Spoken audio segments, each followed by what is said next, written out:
Hi hello నమస్తే సుజాతారాం ఉంగరాల YouTube ఛానల్కి స్వాగతం.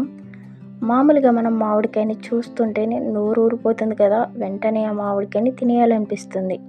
సో అలాంటి మామిడికాయతో మనం రెసిపీ చేసుకుని తింటే అమోఘం కదా.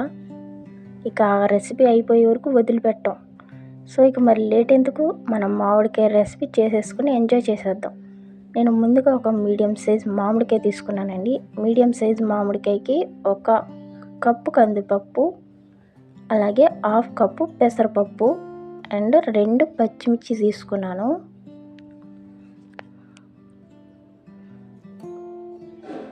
ఆ పప్పుల్ని మనం కుక్కర్లో వేసేసుకుందామండి.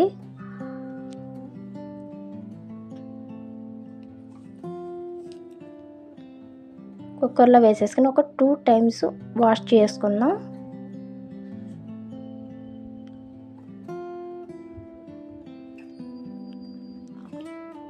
వాష్ చేసుకోవడం అయిపోయింది కదా, నెక్స్ట్ ఆ పప్పు మునిగేంత వరకు వాటర్ వేసేసుకుందాం.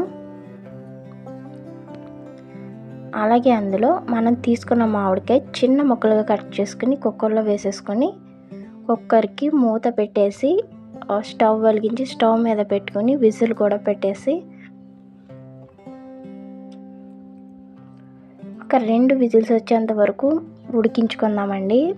ఈ పప్పు మామిడికాయ కలిపి పెడితే పప్పు సరిగ్గా ఉడకదేమో అన్న డౌట్ అస్సలు అవసరం లేదండి. పప్పు చాలా బాగా ఉడుకుతుంది. ఒక 2 విజిల్స్ సరిపోతాయండి, అంతకు మించి అవసరం లేదు. 2 విజిల్స్ అయిపోయాయి కదా, వెంటనే విజిల్ తీస్తే ఇలా ఆవిరి వచ్చేసింది. సో ఆవిరి పోయేంత వరకు వదిలేసి ఆవిరి పోయిన తర్వాత విజిల్ తీసుకుని మనం మూత ఓపెన్ చేసుకుని తీసుకుందాం.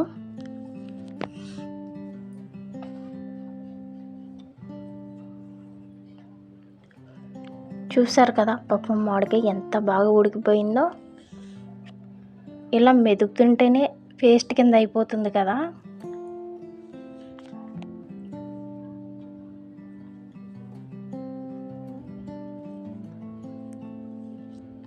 నెక్స్ట్ ఇందులో ఒక 2 పచ్చిమిర్చి చిన్న ముక్కలుగా కట్ చేసి వేసుకున్నానండి.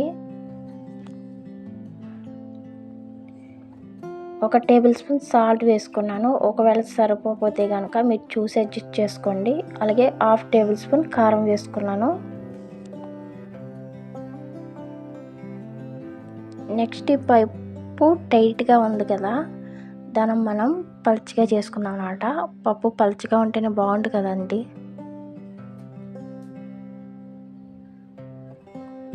ఆ పప్పులో ఒక 1/2 టీ స్పూన్ పసుపు కూడా వేసేసుకుందాం. స్టవ్ వెలిగించి స్టవ్ మీద పెట్టుకుని ఉడికించుకోవాలన్నమాట వాటర్ వేసుకుని. ఇంకా టైట్గా ఉంది కదా, ఇంకొంచెం వాటర్ వేసుకుందాం.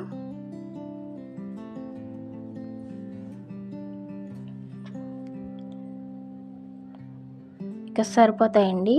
ఈ వాటర్ కొంచెం చిక్కబడేంత వరకు ఉడికించుకొని మన స్టవ్ ఆపేద్దాం. చూసారు కదా వాటర్ చిక్కబడిపోయింది. ఫైనల్గా కొత్తిమీర కూడా వేసేసుకుందాం. ఇక చాలండి, స్టవ్ ఆపేసుకొని పప్పుకి రెడీ చేసుకుందాం.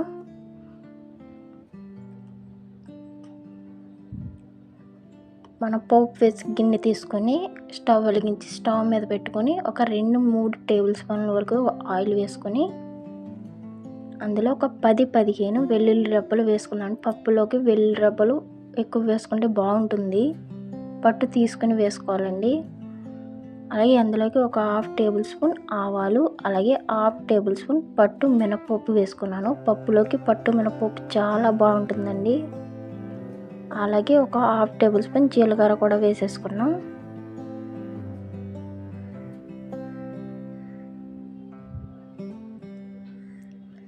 ఈ పప్పుని దోరగా వేయించుకున్న తర్వాత నెక్స్ట్ అందులోకి 2 ఎండుమిర్చి చిన్న ముక్కలుగా కట్ చేసి వేసేసుకుందాం.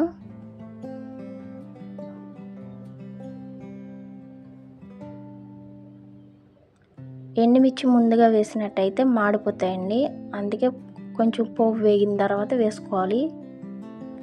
అలాగే కరివేపాకు 2-3 రెమ్మలు కూడా వేసేసుకొని అది కూడా వేయించేసుకుందాం. నెక్స్ట్ మనం ఉడికించి పెట్టుకున్న పప్పు తిరగమాత పెట్టేసుకుందామండి.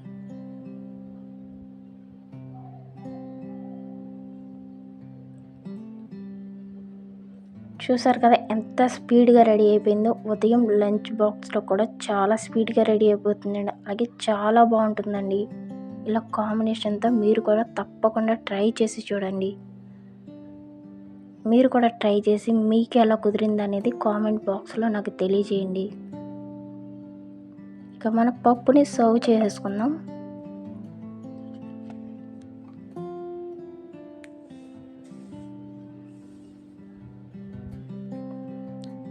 చూసారు కదా ఈరోజు రెసిపీ ఇదండి. ఈ రెసిపీ కనుక మీకు నచ్చినట్టయితే మా ఛానల్ని లైక్ చేయండి, షేర్ చేయండి. సుజాత రామ్ ఉంగరాల యూట్యూబ్ ఛానల్ని సబ్స్క్రైబ్ చేసుకోండి. Thank you all.